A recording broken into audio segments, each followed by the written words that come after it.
Hello friends, आज बहुत ही अहम मौजू पर बात करेंगे।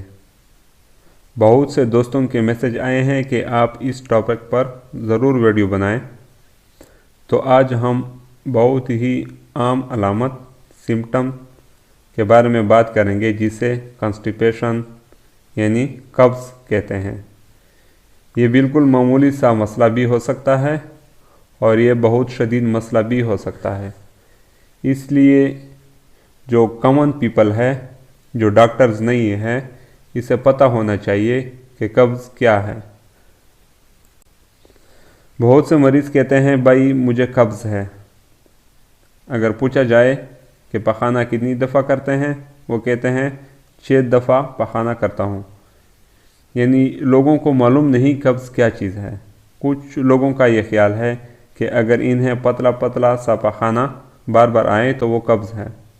किसी का ख्याल है कि अगर पखाना करते वक्त ज़ोर लगाएं तो कब्ज़ है। कुछ का ख्याल है कि सब स्टूल आए तो भी कब्ज़ है। कब्ज़ असल में उसको समझने के लिए आपको ये अर्ज़ करना चाहता हूँ कि जो भी खुराक हम अपने मुंह के रास्ते से अंदर लेकर जाते हैं तो वो खुराक की नाली से मैदे में जाती है। मैदे से फिर छोटी आंत में चली जाती है। छोटी आंत के 3 हिस्से हैं तो वहाँ पर वो टूटती है, यानी ब्रेक होती है। यानी हज़म होने का पूरा निज़ाम उसमें होता है। और इसके बाद पानी और जो ज़रूरी मादे हैं, यानी कार्बोहाइड्रेट है, प्रोटीन है, फैट्स है, विटामिन्स वगैरह, और वो एब्ज़ॉर्ब होना शुरू हो जाते हैं और छोटी आंत से फिर वो बड़ी आंत में चली जाती है। छोटी आंत में इसकी स्पीड काफ़ी तेज़ होती है और बड़ी आंत में आके इसकी स्पीड जो है वो स्लो हो जाती है। बड़ी आंत में अमूमी तौर पर नमकियात और पानी जो है वो खून का हिस्सा बनते हैं और जो ये खुराक ये बड़ी आंत में आगे की तरफ जाना शुरू हो जाती है और आहिस्ता आहिस्ता ये खुश्क होना शुरू हो जाती है और पानी की मिकदार इसमें कम हो जाती है। ये लिक्विड से सॉलिड, सॉलिड से सेमी सॉलिड की शक्ल अख्तियार कर लेती है। और जब ये बड़ी आंत का जो आखिरी हिस्सा है जिसे सिग्मॉइड कोलोन कहते हैं, वहाँ से रेक्टम जो पखाना स्टोर करने की जो जगह है वहाँ पहुँचती है, तो वहाँ पर इसके इर्द गिर्द असाबी निज़ाम मौजूद है जो ये इतला देता है हमारे दिमाग को कि अब यहाँ पर पखाना मौजूद है, इसे निकालना है। जिसके नतीजे में एक डिज़ायर, ख्वाहिश पैदा होती है। पता लगता है हमारे दिमाग को कि अब मुझे कुछ ज़रूरत है और आदमी मुनासिब जगह पर जाकर फिर जो पखाने के आखिरी हिस्से के इर्द गिर्द जो कंट्रोल करने के लिए पट्टे होते हैं उनको वो रिलैक्स कर देता है और पेट और सांस की नाली और हमारी फेफड़ों के दरमियान जो डायाफ्राम है, जो एक मसल है, वो कॉन्ट्रैक्ट करता है, जिससे पेट अंदर की तरफ दबता है और डायाफ्राम नीचे की तरफ दबती है और जो रुकावट के लिए स्फिंक्टर होते हैं वो खुल जाते हैं और पखाने का अखराज हो जाता है।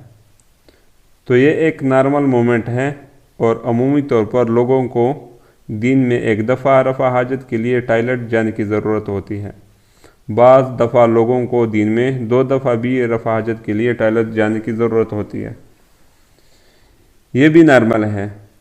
लेकिन अगर किसी शख्स को हफ्ते में 3 दफ़ा से भी कम जाना पड़े तो हम ये कह सकते हैं कि ये कब्ज़ है। जब वो पखाना करने जाए और वो इतना सख्त हो कि उसे बहुत ज़ोर लगाना पड़े और एवरेज ये कि 1 दफ़ा टॉयलेट विज़िट 10 मिनट से ज़्यादा हो, तो उसका मतलब यह है कि उसे कब्ज़ है। अच्छा, ये जो कब्ज़ है ये बहुत सारे लोगों को, बल्कि अगर हम कहें कि अक्सरियत को कब्ज़ किसी बीमारी की वजह से नहीं होती, बल्कि खाने पीने और पकाने के आदात के बारे में ज़िंदगी गुजारने का गलत तरीक़ाकार उसकी वजह से होती है। तो ये बात गलत नहीं होगी। तो लिहाजा सबसे पहले ये बात मैं आपको बता देता हूँ कि हम क्या करें। तो इस बात का इम्कान है کہ بغیر کسی دوائی کے قبض جو ہے وہ نہیں ہوگی۔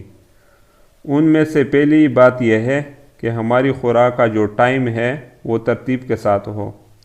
وہ لوگ جو کئی دن نہیں کھاتے اور جب کھاتے ہیں تو کھاتے ہی رہتے ہیں، ان کے اندر جو پورا نظام ہے جو ترتیب سے بنا ہے وہ متاثر ہوتا ہے۔ سیکنڈ، اگر ہماری خوراک کے اندر فائبر کی کمی، فائبر وہ چیز ہے جو ہماری غذا کا حصہ تو ہے مگر وہ انرجی پرووائڈ نہیں کرتا بلکہ خوراک کے مومنٹ اور ڈائجیشن میں مدد دیتا ہے۔ یعنی گندم جو ہے اس میں کافی فائبر ہوتے ہیں، اسی طرح میوے میں بھی فائبر ہوتے ہیں۔ مثلا آپ سیب لیں تو سیب کا جو چھلکا ہے اس میں کافی فائبر ہوتے ہیں۔ تو اللہ تبارک و تعالیٰ نے ہر کھانے کی چیز کے ساتھ مخصوص مقدار کی فائبر رکھی ہوئی ہے۔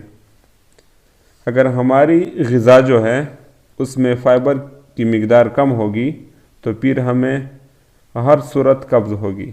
یعنی وہ لوگ جن کا کھانا ہمیشہ ہی گوشت ہے، یعنی جن کا کھانا ہمیشہ ہی جنک فوڈ ہے اور جو ملا کھا لیا اور اہتمام سے بیلنس ڈائٹ نہیں لیتے تو اسے قبض یعنی کانسٹیپیشن ہو جاتی ہے۔ تیسری اہم بات یہ ہے کہ پورے دن میں ہمیں 6 سے 7 گلاس پانی کا پینا بہت ضروری ہے۔ خاص طور پر ہمارا جو علاقہ ہے یہ گرم علاقہ ہے، یہاں سردیوں کا ڈیوریشن کم ہوتا ہے اور گرمیوں میں پانی ہمارے جسم سے بخارات کی شکل میں زیادہ نکلتا ہے، ہمیں پانی کی ضرورت ہوتی ہے اور سردیوں میں اکثر اوقات پانی پینا یاد ہی نہیں رہتا۔ تو یہ میں عرض کرنا چاہتا ہوں کہ روزانہ 7 سے 8 گلاس پانی یہ بہت ضروری ہے، اور اس کے لیے پیاس لگنے کا انتظار نہ کیجیے۔ اب جب ہم پانی نہیں پیتے تو ہماری جو غذا ہے وہ اندر جا کر خشک ہو جاتی ہے، اور جب خشک ہوتی ہے تو پھر ہارڈ سٹول بن جاتا ہے اور وہ قبض کر دیتی ہے۔ اچھا، اس کے علاوہ قبض کی ایک اور وجہ یہ ہے کہ ہماری ٹائلٹ جانے کی جو خواہش ہے اسے ہم پوسٹ پون کرتے رہتے ہیں۔ یعنی آپ کوئی کام کر رہے ہیں یا ڈیوٹی پر گئے ہوئے ہیں، آپ کہتے ہیں ابھی چلا جاؤں گا، یعنی آپ ٹائلٹ میں جانے کی جو خواہش ہے اسے ڈیلے کر رہے ہیں، اور جو پاخانہ موجود ہوتا ہے اس میں سے پانی اور بھی ایبزارب ہو جاتا ہے اور پھر سخت ہو جاتا ہے، اور جب سخت ہو جاتا ہے تو اس کے لیے زور لگانا پڑتا ہے۔ جب زور لگانا پڑتا ہے تو اس سے درد ہوتا ہے، تو آدمی اسے فردر پوسٹ پون کرتا رہتا ہے، تو اس طریقے سے ایک وائلنٹ سائیکل بن جاتا ہے۔ تو یہ بھی ایک بہت بڑی وجہ ہے کہ جس کی وجہ سے قبض ہو سکتی ہے۔ دوسری بہت اہم اور بڑی وجہ یہ بھی ہے کہ وہ لوگ جن کی فزیکل ایکٹیویٹی بہت کم ہوتی ہے اور سارا دن ایک جگہ بیٹھے رہتے ہیں یا کمپیوٹر اسکرین کے سامنے بیٹھے رہتے ہیں یا دکان چلا رہے ہیں وغیرہ، تو ان کے اندر قبض زیادہ دیکھنے میں آئی ہے۔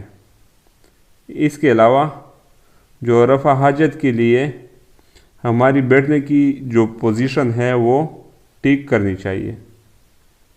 تو رفع حاجت کے لیے تھوڑا سا آگے کی طرف جھک کر بیٹھیں اور تھوڑا سا لیفٹ سائڈ پر وزن ڈالنے کی کوشش کریں تو رفع حاجت میں آسانی ہوگی۔ اور اسلام میں بھی رفع حاجت کے لیے بیٹھنے کا مسنون طریقہ بھی یہی ہے، اور سائنس بھی لیفٹ سائڈ پر تھوڑا سا جھکنے کا کہتا ہے۔ دیکھیں، اب تک جو باتیں ہم نے بتائی ہیں یہ وہ باتیں ہیں جو کسی کو کوئی بیماری نہیں ہے، لیکن اس کی عادات کی وجہ سے اس کو قبض ہو گئی ہے۔ تو لہٰذا ان سب باتوں کو سمرائز کرنے جا رہا ہوں اور اس کے بعد آگے بڑھتے ہیں۔ پانی خوب پئیں، کھانے کے اوقات کو مقرر کیجیے، کھانا جو کھائیں اس میں فائبر کی مقدار زیادہ ہونا چاہیے، ریڈ میٹ کی مقدار کم ہونی چاہیے۔ اس کے علاوہ ہلکی پھلکی ایکسرسائز اپنی باڈی کے حساب سے ضرور کیجیے، اور جب بھی رفع حاجت کی خواہش ہو तो इसे पोस्टपोन न कीजिए। अब आते हैं दूसरी तरफ के इतना सब कुछ करने के बावजूद कब्ज़ ठीक न हो रही हो तो कब्ज़ किसी सीरियस बीमारी की अलामत हो सकती है। यहाँ मैं एक बात क्लियर करना चाहूँगा कि इस वजह से अपने आप को किसी वहम का शिकार न कीजिएगा, लेकिन ये अलबत्ता ज़रूर एहतियात करनी ज़रूरी है कि आपको मुसलसल कब्ज़ रहती है जिसे क्रॉनिक कॉन्स्टिपेशन कहते हैं, या आपकी टॉयलेट की आदत रिसेंटली चेंज हो गई है, यानी पहले तो ये आदत आपको नहीं थी, तो प्लीज़ एक माहिर डॉक्टर से ज़रूर रब्ता कायम कीजिएगा। और ख़ास तौर पर कब्ज़ के साथ साथ इनमें से जो भी अलामत हो जो मैं बताने जा रहा हूँ, तो फिर आप ज़रूर डॉक्टर से रब्ता कीजिए। पहली जो अलामत हैं यानी कब्ज़ हो और फिर डायरिया हो, यानी एक हफ्ता कब्ज़ रहती है और दूसरे हफ्ते डायरिया की शिकायत हो, तो डॉक्टर से ज़रूर मशवरा करें। सेकंड जो है, अगर आपको पखाने के रास्ते से खून आए तो भी डॉक्टर से ज़रूर रब्ता कायम करें। थर्ड जो है, आप पखाना कर लेते हैं लेकिन फिर भी लगता है कि कुछ हाजत बाकी है। फोर्थ वन जो है, अगर पखाने के साथ कोई रेशा या पीप आती है तो भी डॉक्टर से ज़रूर एडवाइस लें। फिफ्थ वन जो है, अगर पखाना करते वक्त अगर दर्द होता है या कोई गोश्त का टुकड़ा बाहर निकलता है तो भी डॉक्टर से ज़रूर मिलिए। सिक्स नंबर जो है, और अगर वज़न कम हो रहा हो और कब्ज़ भी हो तो डॉक्टर से ज़रूर रब्ता करें। तो ये 6 पॉइंट जो मैंने बताए हैं, इनमें से जो भी अलामत आप में हैं तो आप किसी माहिर डॉक्टर से ज़रूर रब्ता कायम कीजिए। तो एक बार फिर इन अलामत को मैं दोबारा समराइज़ करता हूँ। अगर आपको एक हफ़्ता कब्ज़ है और दूसरा हफ़्ता डायरिया, अगर पखाने के साथ खून आए या रेशा या पीप आए, अगर आप पखाना कर लेते हैं और हाजत फिर भी बाकी रहती है, अगर पखाना करते वक्त दर्द महसूस हो रहा हो या तो कोई गोश्त का टुकड़ा बाहर आए या फिर अंदर चला जाए या बाहर ही रहे, अगर वज़न कम हो रहा हो और साथ साथ कब्ज़ भी हो, तो आप किसी माहिर डॉक्टर से ज़रूर रब्ता कायम कीजिए। तो दोस्तों, ये थी हमारी आज की वीडियो। अगर आपका कोई क्वेश्चन है तो आप हमारी वीडियो पे कमेंट करके पूछ सकते हैं। तो मिलते हैं नेक्स्ट वीडियो में, तब तक के लिए अल्लाह हाफिज़।